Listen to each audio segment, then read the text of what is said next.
শোনো মামুন, আমি অনেকদিন যাবত তোমাকে ফলো করতেছি। তারপর তো তোমাকে আমি অনেক ভালোবাসি আর অনেক লাইক করি, ঠিক আছে?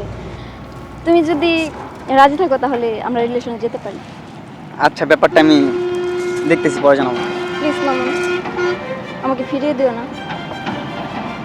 আচ্ছা, তুমি যাও, পরে কথা হবে।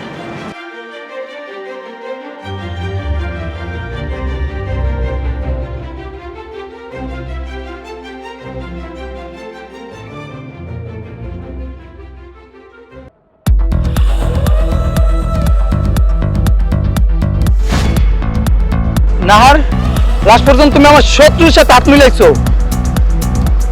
তোমার আমি ভালোবাসতাম, বুঝছো? তোমার আমি ভালোবাসতাম। এই আরিয়ান, তোর এত বড় সাহস হয়ে গেছে গা, তুই আমার এলাকায় দাঁড়ায় আমার গার্লফ্রেন্ডের হাত ধরছস।